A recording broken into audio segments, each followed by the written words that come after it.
Yeah, I think this is gonna work.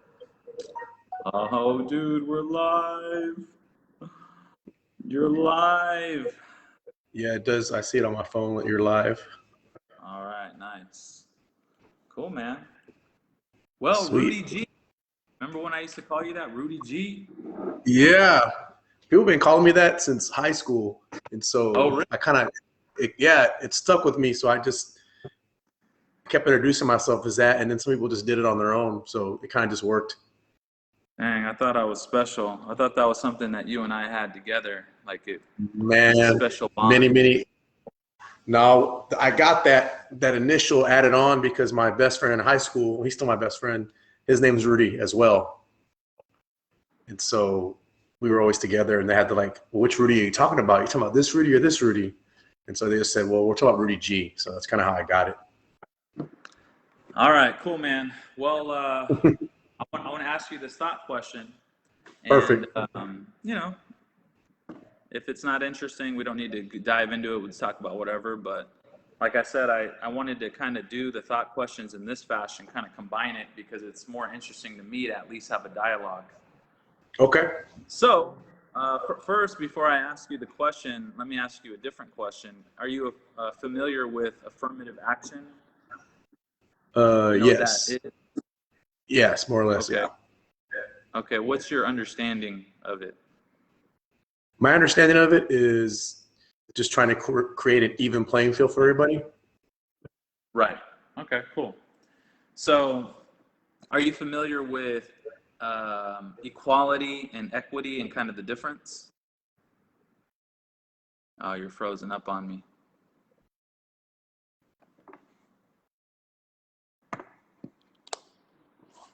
Let me know if you can hear me. Okay. You're lagging. Okay. I think Am I back? you're back now. Yeah. All right, cool. All right. So are you familiar with the difference between equality and equity? I mean, equity is Or no? something. I mean, equality is, equal, just being equal. I think equity is having something in something, like having a reason to. Is that what you're talking about? Well, that's a different kind of equity. So I'm going to show you a picture. Right. You might have seen it. Okay. Okay. Cool. So this is a picture. So you have equality. So everyone's kind of given equal, right? They all have a box. Oh, okay. The same starting point. Right. Kind of, Exactly. sort of. Okay, Yeah. gotcha. Exactly. Okay. So equality is like, hey, let's all have a same starting point. Exactly like what you said. Equity is Right. more concerned with equal outcome. So see how they're all looking over? Gotcha. Okay. Okay. Makes sense. So this manifests itself in a lot of different ways, specifically in universities and in the workforce. So for example, at a university, let's imagine you have an Asian student, right, that has a really good metrics, right? They're top in their class, straight A's, 4.0. They're all in, extracurricular activities, blah, blah, blah, blah. But then you have a minority, right, that let's say doesn't have as good scores, but the university already kind of maxed out on their quota for letting Asians in, right? So then this person, the minority, gets in, even though they have lower scores or their application isn't as impressive. Do you see what I mean? Right. Yeah, I know what you're talking about. Yeah. So in general, basically, it depends on how you word it, but normally when it's discussed in a positive way. So it's about creating equality, equity, equal outcome, including. But the flip side of that is people are getting discriminated on based off their race. So you have Asians and white people that just because they're white or Asian aren't being allowed to, let's say, get into this university or get a job, right? Okay, Gotcha. so that's the premise. I just kind of wanted to lay Right. that framework. Okay, so right? this is happening now already. Um, but one place it's not happening is it's not happening in sports. Well, first, let me ask you this question. What do you think about that? Are you for what I just described? Do you think that it's a good thing, a bad thing? It's whatever. You're not really, just whatever your thoughts are on that. I mean,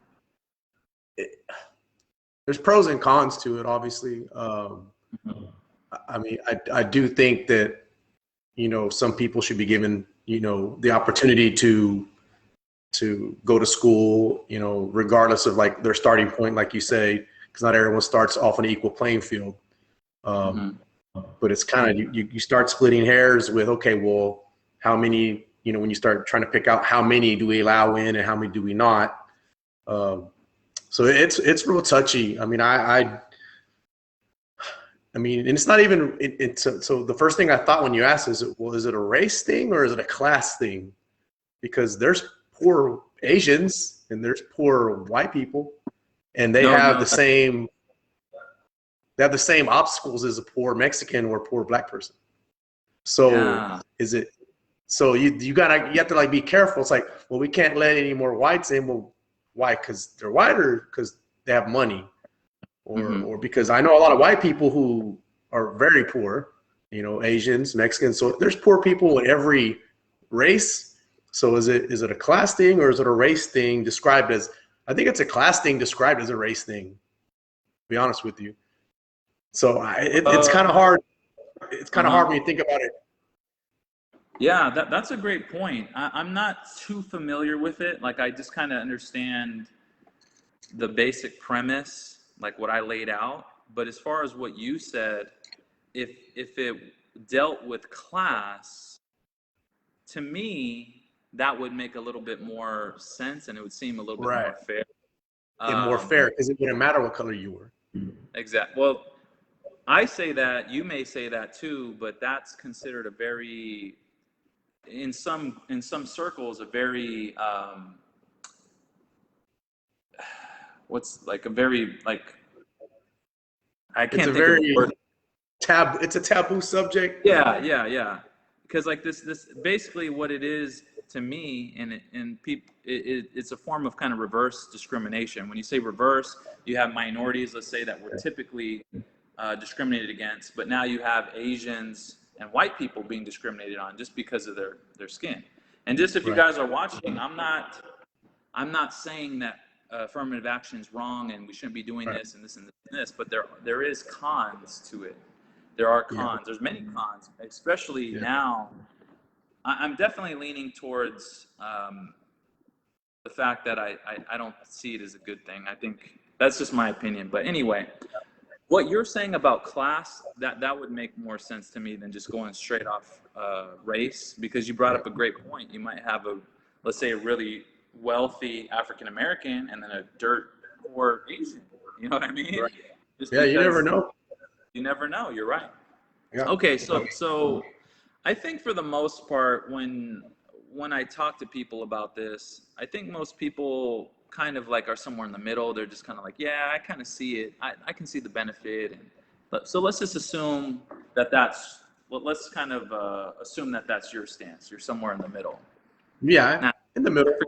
okay, you're in the middle. Okay, so the question that I have, the thought question is, what do you think about that same philosophy being applied to sports?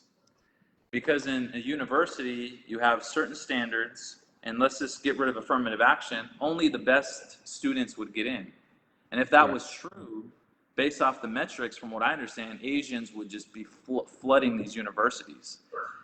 Right. If But because that's the case, they don't want to have so many Asians. They're trying to make it more like, again, equal outcome, getting Yeah. more different minorities in there. So they end up being at disadvantage.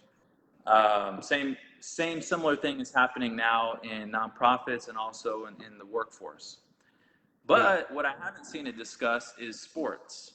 So like, let's say if you have, let's say, swimming, right? It's like, well, look at everybody. All the swimmers are white. That's not fair. Right. So I'm making random numbers up. Let's say a standard is you got to swim a sub 10-second lap or something. I'm just making that up. Right. I don't know. Right.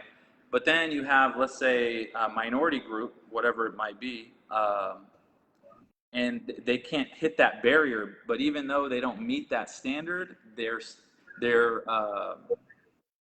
kind of qualify. So somebody who would have made it gets bumped out.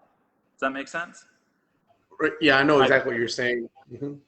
So what do you think about equity in sports? Well, I mean, it's tough to go that route because the ultimate goal is to win. Now, universities, whatever team it is, they get rewarded for winning. If there was no reward to win and it didn't really matter and everyone just got the same, award, same trophy, then I guess it really didn't matter. But because you're trying to win, you have to go with the best times, regardless of who the people are. Yeah. And I think I think it's sports. It's pretty, like I said, unless you're not trying to win, you have to kind of do it.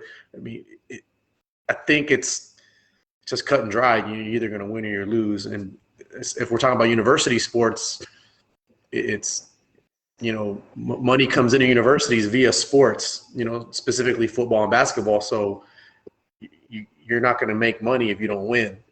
And if you don't win, you don't make money. There's no way to fund all the other sports and, other programs in schools. So ultimately, affirmative action just won't work in sports. I don't understand why. I've always thought, why don't they have, 'cause a long time ago, they would have sub varsity teams in college. They don't have that anymore. You either on the roster or you're not.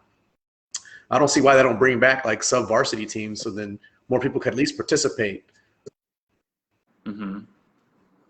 Yeah. And maybe, but yeah, it's hard when you got it when winning and money collide. It's you got to go with who you're going to win with, pretty much. Yeah, I see what you're saying about winning. At the same time, I feel like you can kind of take this concept of winning and apply it towards, let's say, a job, right? Ultimately, the employer wants the best employees to get the best outcome, right? So if you're, let's say if there's a certain metric that says, let's imagine lawyers, right? Let's say a firm is getting a bunch of lawyers, right? Right. And let's say you have a bunch of Asian, and I'm saying these things as just hypotheticals. Let's just say you have Asians and white people that have the highest bar exam, and let's just say that those are the best applicants, but they can't have their firm just full of white people. So then they start looking at lower scores. You see what I mean? So as a result, your firm isn't as strong as it would be, so you potentially could lose cases. You see what I mean? So, and another thing that's coming to my mind too, it's not just all about race, it's also about sex too, or gender. So for example, now what you're seeing is you're seeing women kind of come into these roles because they're a woman. I'm not taking anything away from them. I'm not saying that they don't, I'm just saying that there may be higher qualified or better applicants, but because they're a woman, they're now taking these positions. So I'm thinking same thing may eventually happen in sports if the same way of thinking is applied. So for example, basketball, you have the WNBA. They could dissolve the WNBA and just say, okay, now we have just one system here, right? And women, your sport team needs to be comprised of a certain number of males, females, a certain number of black people, a certain number of white people, a certain number of Mexicans or whatever. You see what I mean? So anyway, the whole point of the stock question is just to get people thinking in terms like that, because I think when it comes to sports, it's not so. I think the intuitive response is it's not right and they shouldn't do it. But the same thing is happening in jobs and universities. So I'm just curious to kind of get people's thoughts on applying affirmative action to sports. That's it. Right. Yeah, sports. You also well, I mean, if you want to, we can get off the subject, but one thing you have to also attach to sports is the entertainment part of it. People aren't going to watch it if they're not watching the best people do it. You know, like if you go watch a Cirque du Soleil, you're not going to, if you can't flip and glide across, you know, some wires and stuff, and then people aren't going to pay to watch it, you know. Acrobats, you have to be like a certain size, you have to be able to do certain things. People aren't going to watch it if or you'll get hurt. So again, I think that's a part of it. People also have to remember there's a entertainment aspect to it, and all these things would go away if nobody watched them. Right. Then nobody would have it. No, that's a great point. So along the same lines, what you're seeing is women pushing for the same pay as men in these sports. So you have the NBA and then you have the WNBA. NBA players make way more money, but so many more people are watching the NBA. So it's based off of that. You see what I'm saying? So that's kind of where, if you look at it just at face value, you'd say, well, that's not fair. Women are getting paid less. They're being discriminated against because they're female. But then when you look at the numbers, like, it's interesting when you actually look at the numbers, because WNBA players, the WNBA actually loses money. They pay their athletes so much money that they lose money. Right. But the NBA doesn't work like that. The NBA is making profit, and then some of those profits get dispersed to the players. You see what I'm saying? So, anyway, man, thanks for participating in that question. Yeah, for sure. It's definitely a touchy subject, you know. So I pick and choose, you know, what to say about it, just because I don't, you know, there's so many different variables. Yeah. All right. So I'm interested, man, in what you've been up to these days, because I haven't talked to you for, I don't know, how many years has it been? In person, man, I haven't been to the rim. What was it, 2012, maybe? Really? It's been that long? It's been a while. It's been a long time. Okay, so you were the department head of the cafe at Lifetime, right? And then you left, and then I would say some other guy took your place, but then you came back. I remember you left and came back, right? Okay, well, when I was there the first time, I wasn't the department head. I was like the assistant. I think I was the assistant or something like that. Okay. I was in Austin. Well, I was here in Austin at the club here, and then they sent me to San Antonio for a little bit, and then from San Antonio I left because they sent me to Sugarland to do a fixer upper. We had to fix the cafe over there, and so and how'd that work? It was cool. They brought me over and a guy from Michigan, from another club. Their cafe was the worst performing cafe in the state of Texas, and pretty much one of the worst in the whole company. And so they brought us in, and basically, you know, first thing I did when I got, because I got there about a week before the other guy did, and I identified who he needed to let go. And so I waited for him to get there, the other guy, because he eventually was the head guy. I was his assistant. And then we did our addition by subtraction, got rid of the people that we didn't need, couldn't use there, and then we just started rehabbing it. And it was cool. I think we did a good job. The goals were so low there that we were like crushing the goals like by 200%, you know, just by simply charging people for what they were ordering. There was stuff flying out the door, and I'm not going to get into details, but we had to stop a lot of that stuff, basically. Okay. Yeah. Dude, so it was cool. Did that. I forgot if I told you this, but I want to tell you this story. I was so happy when you, I don't know if I guess I'll say it. I was so happy when you came to the cafe at the Rim, when you came back, because I don't know I don't know if I told you this or if you remember, or maybe this is the first time you're going to hear it, but I had boycotted the cafe. So I would never buy anything in there. I think someone told me that you did that. And I remember, because I remember I met you the first time I was there. And then when I came back, I came back as the department head later. And I started buying things again when you came back. Yeah. Yeah. Because like basically what happened, there was several things that happened, but the last thing that happened is the department head at that time was there, and it was the last day. It was closeout, right? And I didn't even know you guys had quotas and all this, but they were trying to sell protein and like hit a goal or something, right? Right. So I told them, I go, hey, I'll buy some protein. I'll buy some protein as a member. That way you can hit your goal. Like I'll buy a tub. And then he just goes, get out of here, dude. Just leave. And I was like, no, I'm telling you, like I'm gonna help you out. Like I'm gonna get some protein. And he goes, just leave. And then I was like, I don't know why you're saying that. I'm literally trying to help you, And he's like, just go. And then I was like, okay, if I go, I'm never buying anything from here again. That's treat me. And then he's just like, go. So I was like, all right, boom, I left.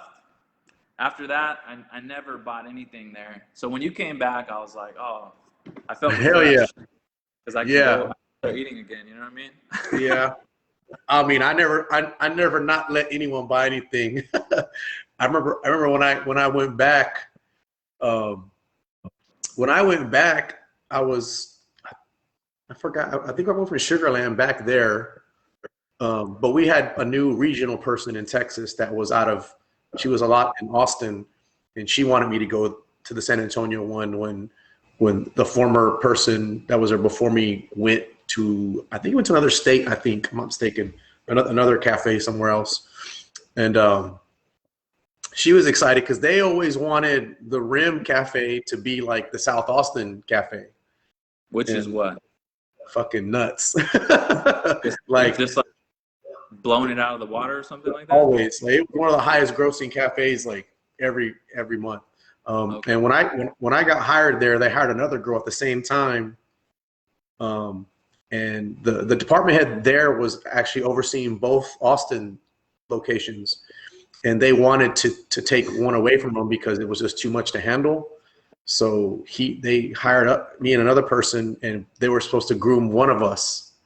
And they figured, well, we'll hire them both, and then whatever one sucks, we'll just get the position to the other one.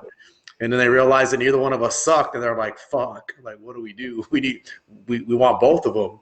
So I was more mobile, so that's why they started sending me around to other cities, and they promoted her, and she stayed there. But yeah, I went back from Sugarland to the Rim, and they were like, "Hey, we wanted to do numbers like in South Austin here." And I was like, I don't know if we can do those numbers, but we can get close. And I remember the Rim Cafe was always real like clean, real like very quiet and very like harmonic. You could just kind of relax in there. And I remember when I got there, I talked to Jaime when I got there. Rest in peace, Jaime. I got there and I was like, hey, so corporate's telling me they want this cafe to be like South Austin. He's like, yeah. He's like, you think you can do that? And I was like, well, I can, but you look around here, it ain't gonna look like this anymore. I go, it's gonna be messy in here. There's gonna be a lot of people in here. We're gonna be making shakes while there's crumbs on the table, and I know that freaks you out.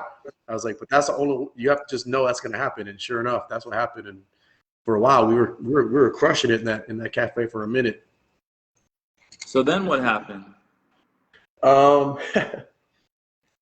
I mean, did you leave Lifetime, or did you go to like another thing? So I left. I didn't leave Lifetime right away, but I did leave the Rim. I wanted to move back to Austin, and I kind of think I was listening to this mindset that I was like trying to figure out a way like to leave, because it was a great job. I made my own schedule. I think I left at like noon on Friday, because I still would commute to Austin on the weekends. My daughter was little, so I would come home every weekend. and I would leave the rim at noon on Friday, and I would not come back till 10 in the morning on Mondays. So that was my schedule. I was off the whole, like a weekend and a half. And so I liked my schedule. I made all my goals there. So I made decent money. But then they started like messing with the comp plans and changing how we were getting paid. And I didn't really agree with it because they started kind of tying in other departments. They were kind of like putting us together, like all the departments. If for example, one department didn't meet their goal, other departments wouldn't hit like a certain kicker for bonus. And I'm like, I mean, all due respect, like I love the trainers or I love the spa, but if they don't make their shit, what's that have to do with me? You know, I can't control what they do. I'm hitting my goals every month. I never not hit a goal when I was a department head for Lifetime Fitness ever. So I was like, bro. So when they were messing the comp plans, I was gonna go from making like, I was making close to $70,000, dude, with my bonuses. With the new comp plan, if I did the exact same numbers, I was gonna be like in the low 50s. And I was like, no. And so I was like, nah, I'm not really into that. And and it was right when the company made like $1 billion. Remember that was a big deal? I remember something like that. Yeah. Yeah, they made a big deal. Oh, we had our first $1 billion year. I'm like, really? And you're trying to take our money? I was like, nah. So I was just kind of looking for a reason to leave. I loved working there. I loved all the people. And so I told them I was going to go back. I want to go back to Austin because and I did miss my daughter, obviously. So I put my notice in and they freaked out and they were like, hey, okay, well, I mean, if you want to go, you want to go. So when I came back to Austin, well, the girl, remember I told you about the girl who they hired us together? Well, she was still a department head in Austin and she had just got pregnant. Okay. So they asked if I would stay on while she was on maternity leave. Okay. So I actually came back to South Austin. I finished out there like 4 or 5 months and then that was it. And then I went to another company. Okay. So what are you doing? What are you doing now? Like you have your own thing. I see you doing like meal prep, but I don't quite understand what it is exactly that you do. And so explain to the people in case they want some meal prep, sir. Right. So we're Austin's longest running locally owned meal prep company. You say we. Well, I always say we because I have my employees, my clients, everyone's included. I mean, I'm the one sole owner of it, but I always refer to my company as we. Just it's kind of our culture. Okay. So we, the way it came about when I left Lifetime, I started working for a company called On It, and that was back when On It was new, and I worked for On It for a couple of years. And then when I was there, I would kind of just meal prep for myself. And then a couple of the employees were like, hey, can you meal prep for me? And I'm like, yeah, I can meal prep for you. And then a few more employees. And I was like, shit, man, I really can't be like selling food here. I'm at work. And I just didn't feel that was appropriate. So On It is what? What's that? What is On It? On It, it started as a nutrition company. And then it developed into like workout equipment. They do a bunch of different. They have like a big gym here in Austin. They do MMA stuff. What were you doing there? So when I went to work for them, I got hired on under the assumption that when they grew, they were eventually going to grow and have like a position for me specifically, which would involve some kind of food or whatever. So I took a job there. I took a job there managing the warehouse. So I kind of helped put together the warehouse because we had grown and the warehouse got bigger and bigger. So we just had to keep redoing it. And so I did that for a while. And then the position of Director of Quality Control / FDA regulations became a big need for the company. And at the time, no one on staff knew much about that.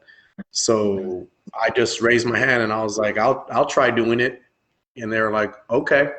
And I was like, I just kind of thought I could put my food history towards supplements, and I just kind of went from there, and I built the compliance department for them. Okay. So So basically the labels.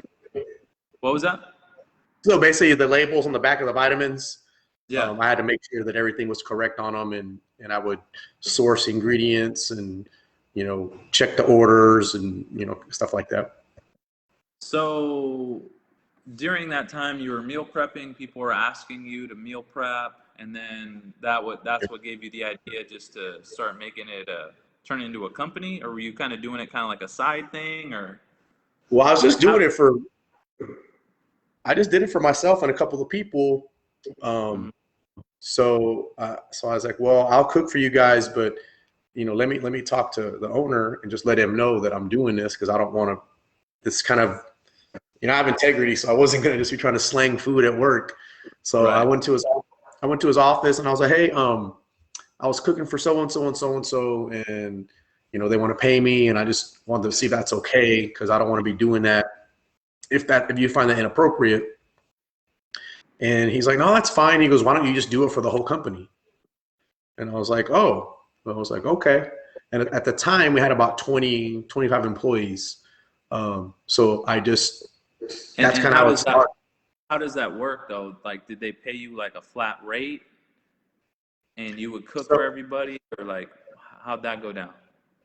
so I would just do a menu each week, and they would, and then at that time, the way I did it, each day had its own menu item, and you would just pick, you know, how many you wanted on what day, and every day that food would come to the office. And so, Okay. But like they didn't have to participate. This was just an optional. yeah, it was optional, and the company was going to pay. Uh, the company paid, I think, 30%.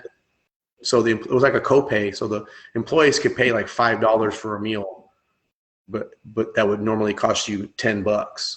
Okay. So $8 to $10. So it was a good benefit for them. It was kind of like an extra employee benefit. Right. So basically, they got $5 meals from me. And they called them Rudy G meals. And I That's tell all you, me. I started that. yeah. Started that. So yeah, that's kind of how it started. And I got so busy doing it that I started making more money doing that than what I was getting paid there. And Hmm. you know, things, and then of course, and also the company was transitioning. We were starting to bring in, you know, more like heavy hitting corporate type people to kind of push the company to the next Uh-huh. level. And so my position was essentially eliminated. And it was almost kind of like a blessing, because I was able to just not work there anymore, but I was still cool with the owner and the company, and they just Yeah. became my client. Okay. And Okay. so they Good. essentially became my first client. They were my first corporate account. And then once that happened, I just kept feeding them. And then I was like, all right, I'm doing this now. So, because I didn't want to look for a job. I hadn't really had to look for a job in years, because I was at Lifetime for a while. I mean, and when I say look for a job, I was able just to get, you know, when you do something for a while, you can just kind of, you know, you're going to get that job. You're like, yeah, I got this job, whatever. And that's kind of why I went, you know, Lifetime. I was like, I'm going to get this job, and I'm going to get this job and on it. But then I was like, shoot, man, I don't know where I'm going to work next. And I hadn't Mhm. felt like that before. So I said, you know what, screw it. Let's just do this food thing. And that's kind of how it started. So you're so basically the On It Corporation is your client. You're cooking for them. So now you're like, I'm gonna go all in. I'm just gonna make this my thing. Mm-hmm. So what was your strategy to pick up individuals? Were you targeting individuals, companies, and how'd you go about that?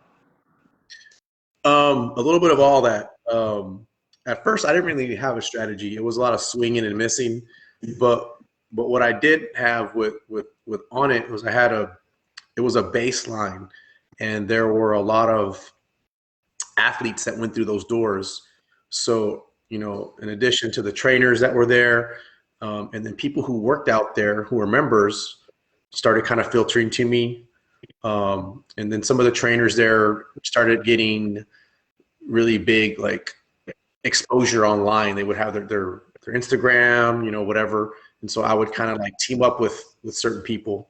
My first spokesperson, who still is my spokesperson now. We don't do as much stuff anymore, but my friend Jenna Mays, she's on a lot of my videos, my commercials. She had a very big presence in the fitness world here in Austin. So if she made a post about me, I would get like 10 orders. And so I did it like that for a while. Also, was there any like kickback? Was there any kickback, like as far as like, did you give her like any kind of, like commission or something like that? Yeah, so she really didn't want a whole lot, but I would never charge her. She would pay me because she wanted to pay me, but I wouldn't charge her full price. And I would always do her stuff real custom, kind of like she could like, hey, Rudy, this is last minute. Can I get this? Because I'm going out of town kind of thing. And I was like, hell yeah. So it was more of a friendship, she did it more as a friend. And then of course, I would always bend over backwards and make sure she got her stuff when she needed it, how she needed it. So that was kind of the kickback. Okay. So you're basically hooking her up, good prices, custom, and she's just hooking you up with marketing and stuff like that. So at this point, people are coming in, you're getting members, and then the trainers are also kind of promoting you to their clients and that kind of thing. Yeah. Okay. So that's how like the first wave of it all started. And by that time I had already started toying around with a website. I went through a couple of companies to do my website, and it just never really worked out for me. I ended up wasting a lot of money at the beginning, but then I just said, you know what, I'm just going to teach myself how to build a website. And so I did that. Once I got that going, then it just kind of started filtering through. And then I wasn't really that big on social media as far as like marketing. So I had to learn how to do that. And so I've gotten better at doing that. And so this is kind of how it started. That whole process, was that just kind of you just looking at other people who are successful and just kind of winging it and just trying to figure it out? Or did you do any kind of like, did you take a course, or what was your strategy there? So no courses. What I would do is I would kind of search random meal prep companies like out of the state, just like what keywords do I punch in, what's going to pop up. And then I would kind of like go through their websites, and I'm like, man, this is a pain in the ass. This sucks. Or, oh, this is cool. Like I could click this and this is easy. And that's kind of how I was able to learn about what would be a good way to like sell it on the website. As far as the videos would go, actually at the very beginning, I had a lot of like bodybuilder type people, which I don't really work with that much anymore. But at the beginning, there were an abundance of them available to work with. So I kind of would follow like how they would post their stuff, because people. I think you've done a show before, right? Like a physique show? Yeah. Yeah. So how you got your pictures and you take you post them and show progress. So that's kind of how I would watch them, how they would do it, and pick up a lot of things. So is that like your niche? Are those kind of people? No, my niche is evolving constantly. What I'm trying to, and I think we're there now. What I always wanted to do was be like a non-meal prep company, meaning So most meal prep companies are started, owned, and ran by either former trainers or dietitians and nutritionists, people who competed and stuff like that. And they had a need in their life and they just made it a business. I'm one of the only, and I've actually met others just like me over the years, but I'm one of the few that actual chef, because I've been cooking for a long time. I was an actual chef-owned meal prep company. So we do, so we don't go too heavy on the nutrition part of it, although we do supply you a lot of information you need. Our stuff is well balanced. It's good for you. People get results, but we're not pushing that part of the machine to your face. We're the healthy alternative to stopping at McDonald's and stuff like that, because our food's very. I don't know if you've seen it in my Instagram pictures, but our food doesn't look like meal prep food. Mm-hmm. It looks like stuff you'll eat at home. All right. I'm keep asking questions about this because I'm interested in it.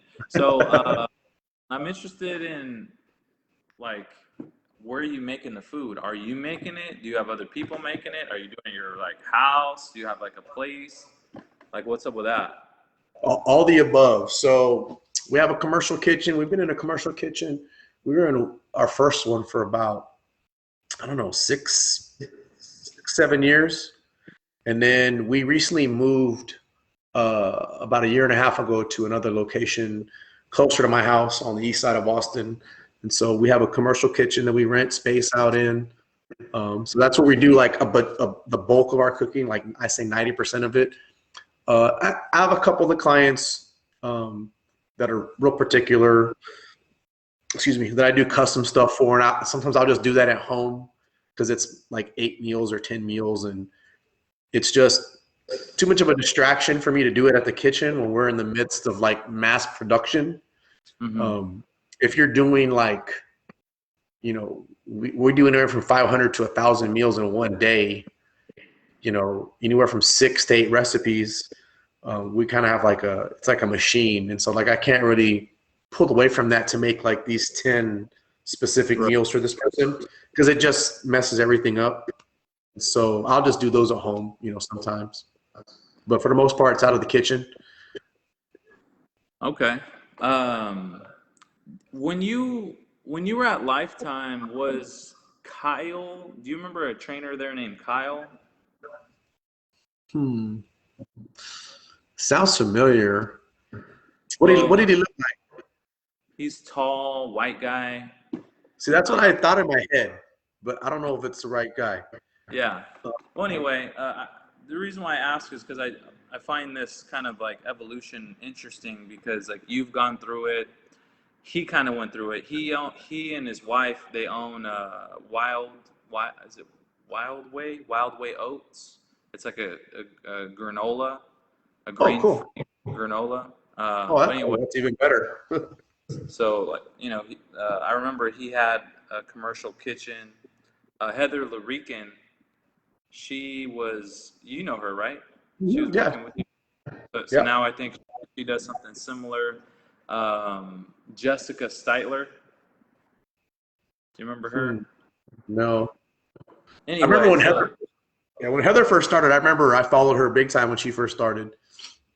When she was kicking whole meal prep thing. Is that what you mean? Yeah, she was. I mean, she was kicking butt for a while, and then I think she stepped away from it for a minute. But I think she's doing it again. I haven't talked to her lately, but we chat once in a while. Okay. Okay. So, how do people get your food? So we primarily deliver. We don't have an actual storefront where people can browse, but people can come to the kitchen and pick their food up if they want it, as soon as it's ready.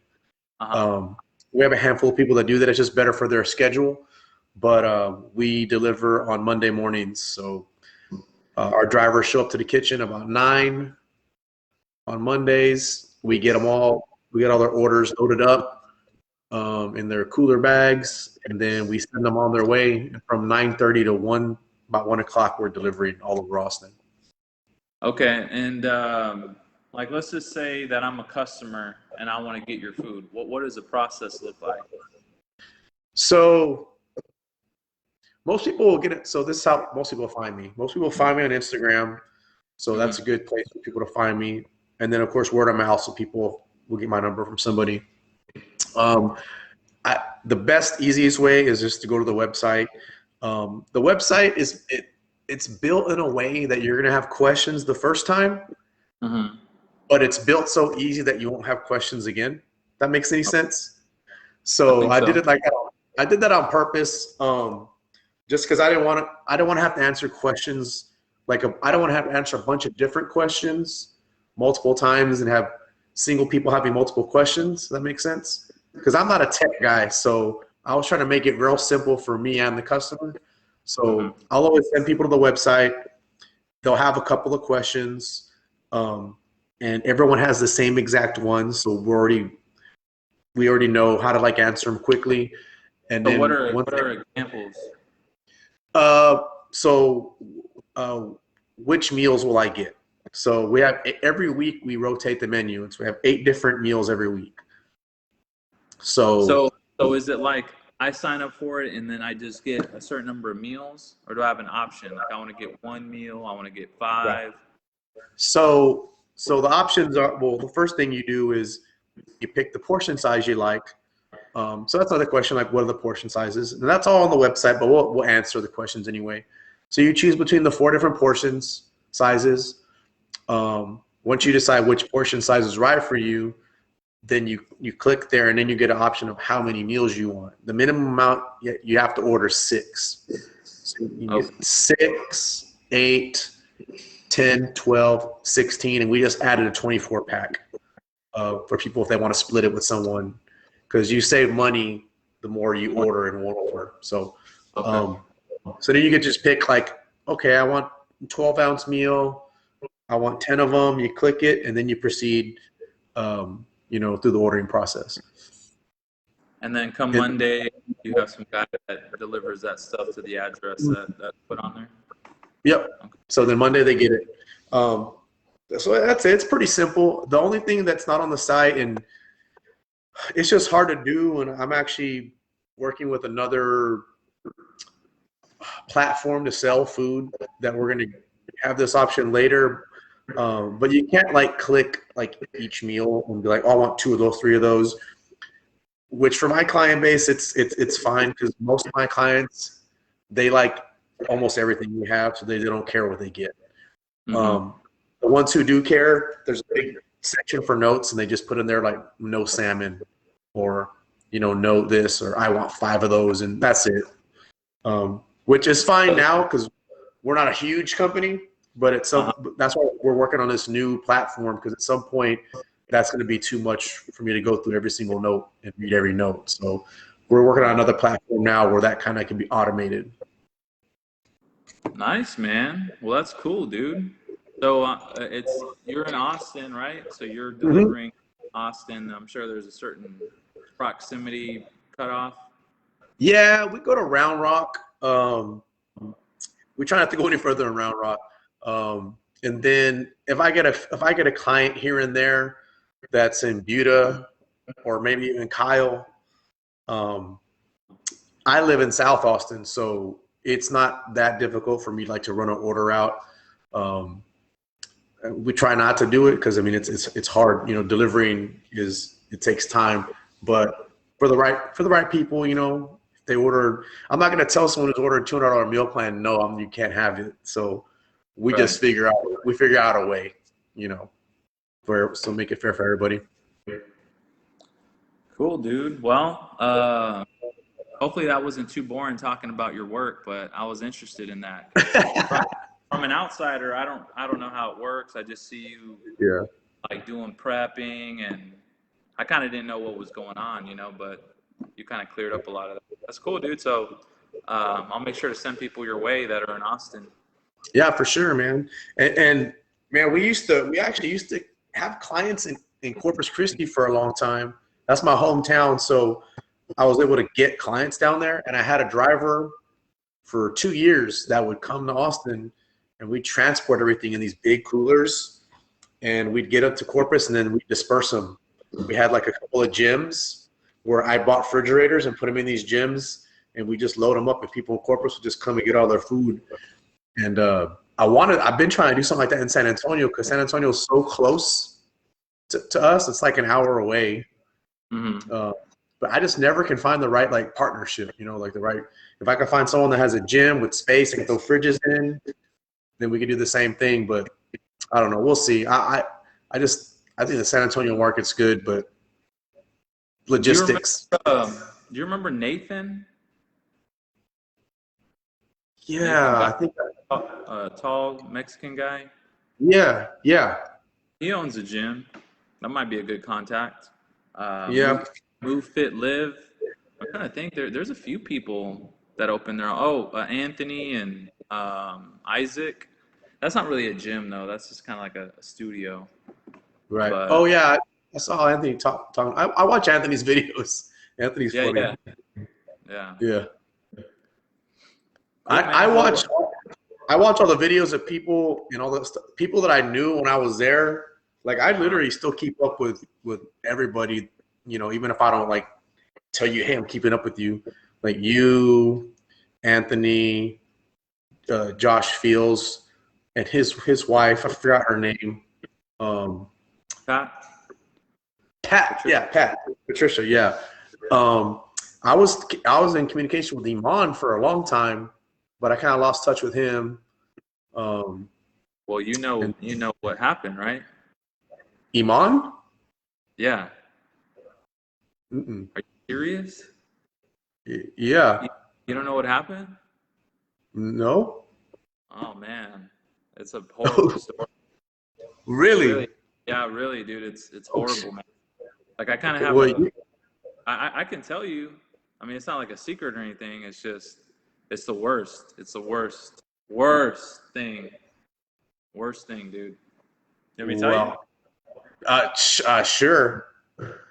Okay, so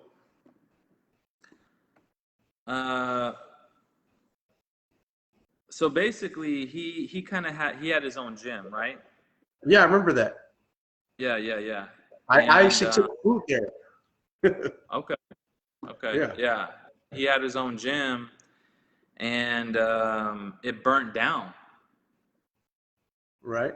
Okay. So then he came to Lifetime, and then one day all these cops they just show up and take him, right? Oh shit. So basically, what ended up happening is they arrested him on charges of arson for burning down the thing. So Oh shit. that's bad enough right there, but it gets way worse because what happened was, and I forgot the stat, but I want to say like in a long time, let's just say 30 years or something like that, long time, no San Antonio firefighter has died. And I want to say a firefighter, I know for sure a firefighter died in that fire. I want to say one of them got like some kind of brain damage, and like one of them um, had to get something amputated. So he's basically on trial, as far as I know, for involuntary manslaughter, and it looks like he's probably gonna end up going to prison for like life because they're making an example of him. And I'm not, because this is what I tell people when I say this. Yeah. Like I'm not justifying what he did, and I'm not saying he doesn't deserve to get punished, this and that, but it's just a horrible situation because he didn't obviously mean to do that. It'd be like if Right. you got drunk at a party and then you were driving home and you killed like a family. You didn't Yeah. mean to do that, but now you have Right. to go to jail for murder. Yeah. And I'm not saying you don't deserve that. I'm just saying it's Right. a sucky situation. So he's in jail right now. Holy shit. And yeah, and he's probably going to go to prison because it looks like based off what I've seen, who knows, it's speculation, but it just seems like they have what they need to convict him. Man, So that's unfortunate. Man, that sucks. Because I'm still, and obviously I didn't know this. I still, Facebook friends with Cassie, yeah, and like randomly, like I commented on something that she posted like this a few months ago.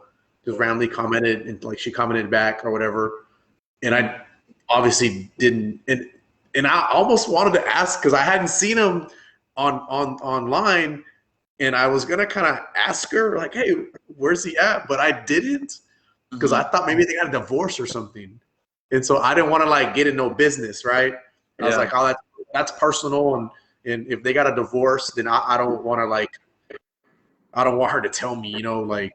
So I didn't ask her because of that. I was like, "Oh, okay, I'm not gonna get in their business." But now I know why he hasn't been around. That's crazy.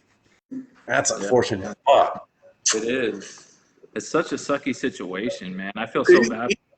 he's a cool dude.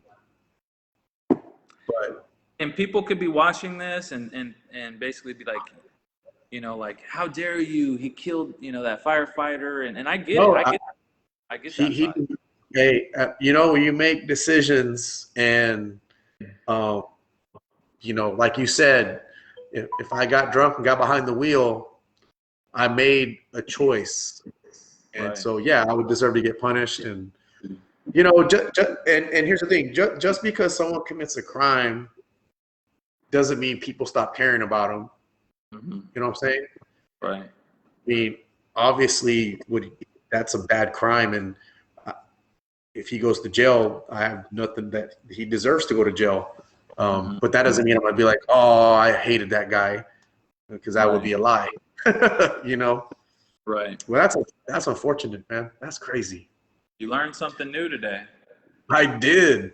That's, you know what's funny is that when I planned to get on there with you, I kind of had a feeling that I was going to be enlightened or learn something today. I don't know why. Boom, dude, because it's me. I'm an enlightener, dude. Pow, dude. You know, So information. so you don't work out or train at Lifetime anymore, right? No, I just Oh, train from my garage and I do it virtually, kind of like this. right. Yeah, it actually works really well. I like it. Yeah. I've always liked Lifetime, and Yeah. to me, it's more about the energy. Like today, I did a park workout with my old class. I still Yeah. train virtually, but I haven't seen them since March of last year. And anyway, they just told me the energy and everything at Lifetime right now is like sucky. So anyway, Yeah. That, like, the rim just kind of. I remember there's been a lot of tragedy there, man.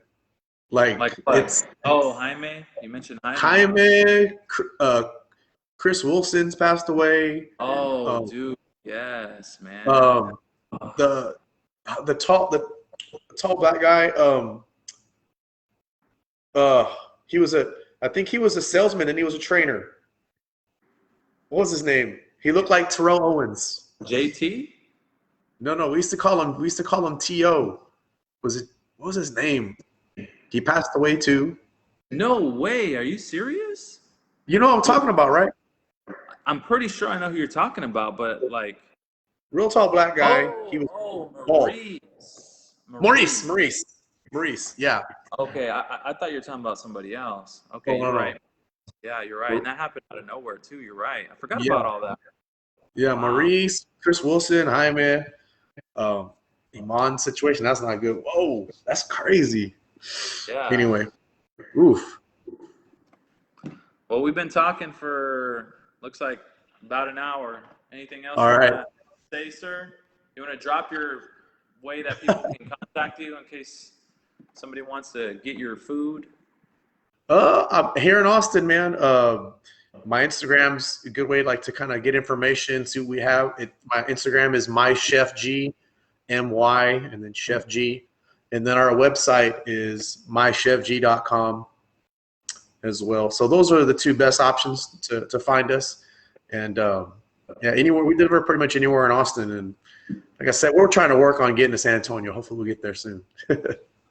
Yeah, maybe Nathan. Like I said, he owns a gym. I'll keep my mind kind of my eye open for Yeah, because I know lots of people. So maybe that can like get you in, like you said. cool. For sure, Cool, for man. sure.